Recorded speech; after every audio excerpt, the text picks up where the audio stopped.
Carlos Tavares, le charismatique patron de Stellantis, vient d'être poussé à la démission. Stellantis, depuis 3 ans, générait une marge opérationnelle record pour le secteur, fameuse marge à 2 chiffres, très chère à Carlos Tavares. Pourquoi tout d'un coup, patatras, tout fiche le camp? La recette de Carlos Tavares pour réaliser de telles marges ont été simples. Couper les coûts partout, tout le temps, sans s'arrêter, sans faire de pause, mettant une pression maximale sur ses équipes. Les qualités de Carlos Tavares sont devenues en réalité ses défauts. Cet été, Carlos Tavares a reconnu qu'il n'avait pas vu venir les problèmes aux États-Unis, l'accumulation de stocks de voitures sur les parkings des usines et des concessionnaires. Pourquoi ne les a-t-il pas vus, ces problèmes?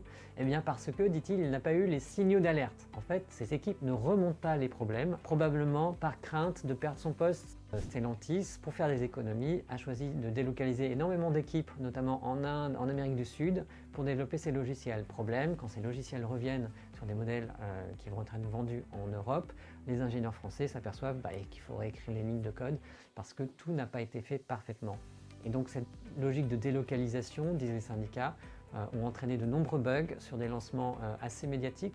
Outre la baisse des coûts, il y a aussi l'augmentation des prix. C'est ce qu'a fait Carlos Tavares à l'excès. Certes, tous les constructeurs l'ont fait ces dernières années et Stellantis l'a fait encore plus que les autres. Alors que les concurrents, depuis quelques mois, ont commencé à rogner un peu sur leurs prix pour écouler leurs voitures parce que la concurrence s'est durcie, Carlos Tavares disait, lui, non, moi je serai le dernier à baisser mes prix. Hélas, il a peut-être trop attendu.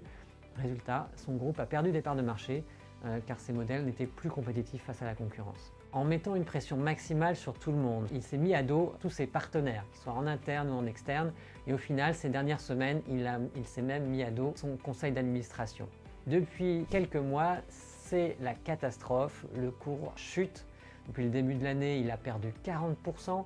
En fait, c'est bien simple, le cours de Stellantis, vendredi soir, était exactement au même niveau que lorsqu'il a été introduit en bourse en janvier 2021, 12,53 € pour la petite histoire. Carlos Tavares devait de toute façon partir début 2026, son mandat arrivait à échéance, il avait l'âge requis pour partir à la retraite et il avait annoncé ces derniers mois qu'il ne ferait pas de prolongation.